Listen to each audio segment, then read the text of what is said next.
So ayun, magandang araw sa inyo lahat. So ngayon tuturuan ko kayo kung paano disassemble na itong rice cooker. Okay, so may dalawang bagay na kailangan gamitin. Plies and screwdriver. Okay, so without further ado, let's start. So una natin babaklasin is itong bottom part. So ang una, first step, tanggalin itong bottom part. Okay, unscrew.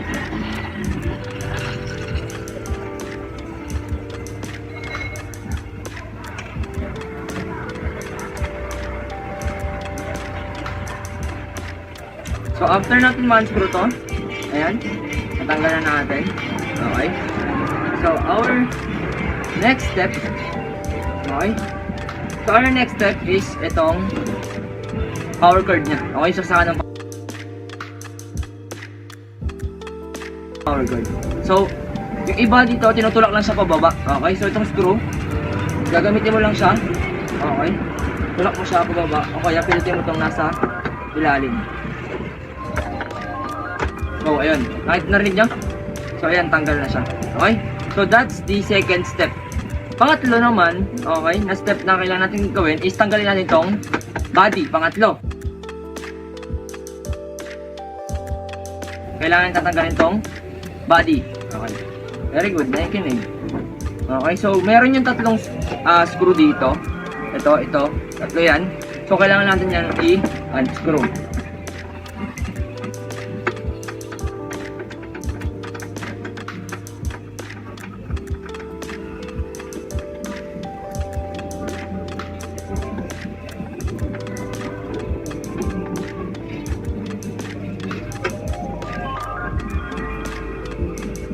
So, one down.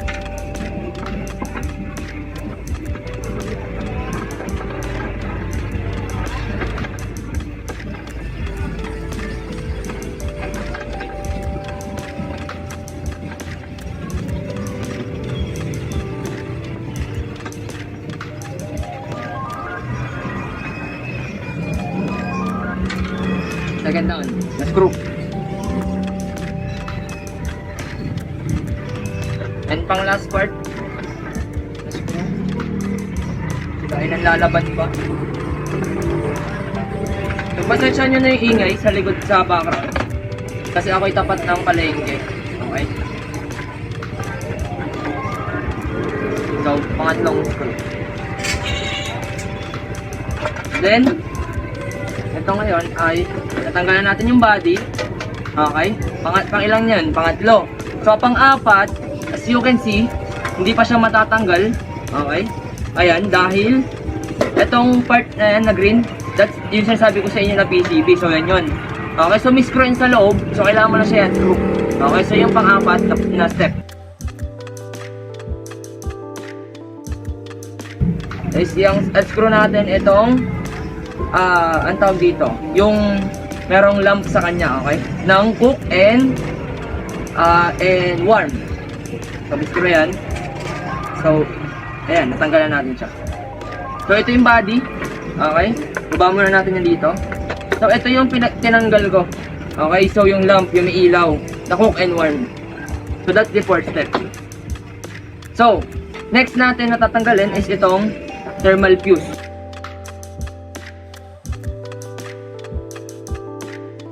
Okay, na nakakabit yan dito.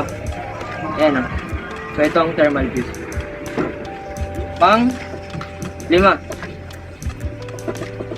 Unscrew mo lang. Okay, so matatanggal na kagad siya. So, ito. Patulad nga ng sinabi ko, kasi itong power cord na to, may screw rin siya, no? Kailangan nyo rin siyang tanggalin. Pero yung sa akin kasi, okay, lost thread na siya. So, mahirap siyang i-screw. No, kailangan pang puwersa yung bigla, no? Kaya lagyan na lang is para matanggal. So, yung sa kalagayan ko, di ko na siya tatanggalin, okay? Pero sa inyo, kailangan nyo siyang tanggalin. Okay, so pag natanggal na yung fuse, yung wire ulit na nakakabit. Ito, yung pangalawa na nakakabit sa may thermostat switch. Okay, tanggalin natin yung wire na yan. Ang ginagawa ko lang ay tinatanggal ko yung mga wire sa part nung rice cooker, okay? So, kailangan nyo rin yun gawin.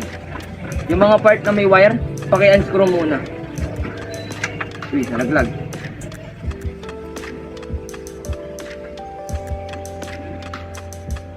Okay? So ayan, natanggal ko na yung ibang screw. Dito naman sa kalagayan na itong thermostat switch, nakakabit lang naman yan. So natatanggalan na yung hila. Ganyan lang yan, oh. Hilahin mo lang siya. Itong nasa baba. So parang ayaw niya pa. So kaya pag manhigpit, gamitan ng screwdriver. Ayan, tulak ko lang siya tapos natanggal na kaagad. Okay? Nakakabit yan dito sa may thermostat switch. Okay, so yun yung mga wire. Okay? So, panlima yun. Okay, yung yung thermal fuse, panlima, tsaka yung mga wire. Okay, magkasama yun. Thermal fuse and yung wire. So, ang pang-anim naman natin na step na tatanggalin is itong micro switch. Okay? So, ito yung micro switch. Itong part na to. Okay, siya yung nagpapagana dito sa may micro switch natin. May screw yan, kailangan mo na tanggalin. Pang-anim.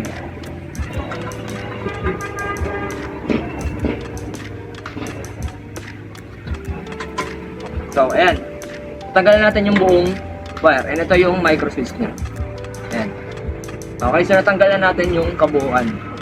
So, lagay mo na ito sa baba. So, ito na ngayon yung ating rice cooker. Okay, so pang-anim yun, tinanggal natin yung wire. Pang-pito na natin tatanggalin is itong thermostat switch. Thermostat switch. Ito. Nakascrew lang yan, so unscrew mo lang. Okay? So, ito ay ating pang-pito. So, ayan. Natanggalan natin ng thermostat switch. Pang-pito. Babalang ulit natin yung thermostat switch. And pang-walo natin, itong ating thermostat or center thermostat. Okay, ang gagawin lang, as you can see dyan, meron siyang pin sa gitna. So, gagamit ka ng itong plies, nasa baba kasi. Okay, itong plies. So, gagamit ka ng plies. So, ang gagawin mo lang, tutupiin mo lang siya. Okay? Na magkasya siya doon sa may, ayan, natanggal na. Ayan, nakikita niyo yan, ayan o, kung nakikita niyo, ayan, dyan siya nakapasak. So, kailangan nyo lang siyang tanggalin dyan. Sa pamamagitan na itong switch na to. Okay? So, natanggalan natin siya. Pang-walo. Ang gawin natin ngayon naman, pang-9, is tanggalin natin tong heating plate. Yung sinasamahan ng center thermostat. Okay? So, meron yung tatlong screw sa likod. Babaklasin mo lang siya ng screwdriver. Unscrew lang natin. Ay, matigas. Dalawa.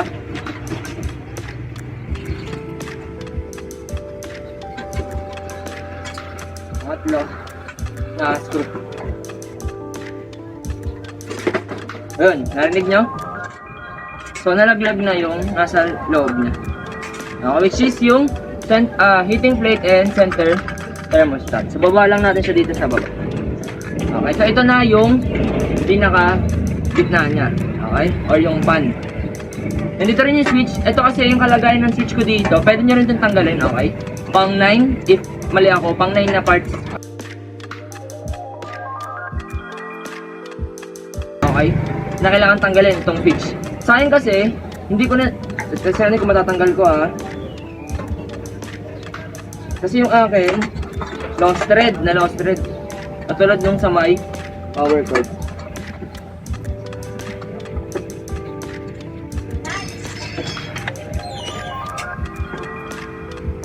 Sana matanggal ko.